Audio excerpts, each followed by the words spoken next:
Assalamualaikum warahmatullahi wabarakatuh. Perkenalkan, nama saya Anissa Apriani. Saya mahasiswa Universitas Terbuka dari UPBJJ UT Palembang. Nah, di sini saya akan melakukan kegiatan praktikum IPA dengan judul jenis dan bentuk gelombang. Adapun tujuan dari praktikum ini adalah mengamati bentuk dan jenis gelombang transversal dan gelombang longitudinal. Nah, di sini saya sudah menyiapkan alat dan bahannya.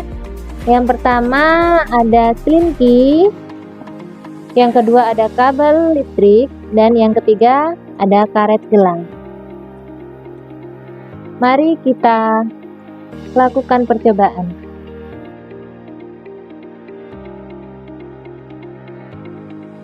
Percobaan gelombang transversal dengan slinky.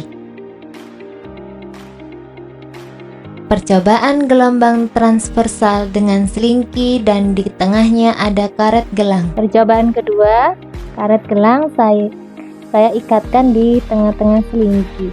Nah, lalu kita usik ujung slinky dan kita amati gerakannya.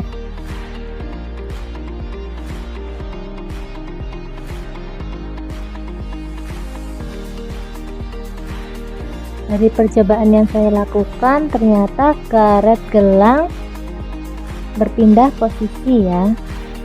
Dari percobaan yang dilakukan, dapat diamati adanya gelombang transversal yang terbentuk menyerupai bukit dan lembah. Ketika sebuah karet gelang diletakkan di tengah-tengah slinky, lalu slinky digerakkan sehingga menghasilkan gelombang transversal, karet gelang tersebut mengalami perubahan posisi atau berpindah tempat. Hal ini terjadi karena adanya energi yang merambat melalui slinky saat ujung slinky digerakkan. Energi dari gelombang tersebut menyebabkan karet gelang ikut terpengaruh oleh getaran gelombang, sehingga posisinya berubah. Fenomena ini menunjukkan bahwa gelombang tidak hanya merambatkan bentuk, tetapi juga membawa energi. Percobaan gelombang transversal dengan kabel listrik. Percobaan selanjutnya, slinky saya ganti dengan menggunakan kabel listrik ya. Percobaan yang pertama ya.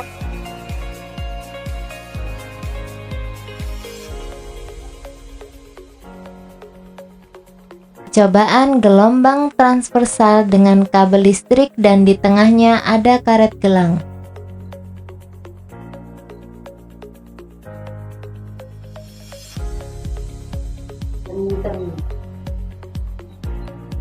Pada awal percobaan gelombang transversal dengan menggunakan kabel listrik, terdapat kesulitan untuk menghasilkan gelombang yang jelas.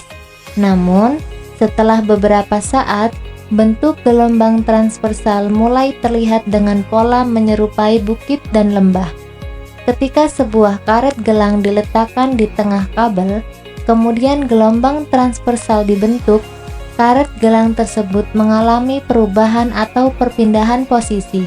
Hal ini terjadi karena gelombang transversal menyebabkan partikel medium atau kabel bergerak naik dan turun secara tegak lurus terhadap arah rambat gelombang.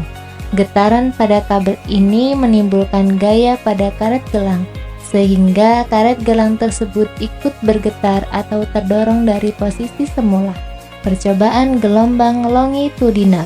Pada percobaan gelombang longitudinal dilakukan dengan cara didorong ke arah depan sehingga membentuk rapatan yang merambat atau berjalan.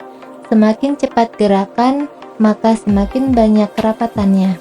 Gerakan seperti ini akan menghasilkan gelombang longitudinal. Kesimpulan dari percobaan bentuk dan jenis gelombang adalah gelombang transversal dan gelombang longitudinal memiliki perbedaan mendasar dalam arah gerakan partikel dan cara perambatannya. Gelombang transversal adalah jenis gelombang di mana arah gerakan partikel dalam medium tegak lurus terhadap arah rambat gelombang. Contoh gelombang transversal adalah gelombang pada tali, gelombang di permukaan air, dan gelombang elektromagnetik seperti cahaya. Sedangkan gelombang longitudinal merupakan jenis gelombang yang mana partikelnya bergerak sejajar dengan arah rambat gelombang. Contoh gelombang longitudinal yang umum adalah gelombang suara yang merambat melalui udara, air, atau padatan.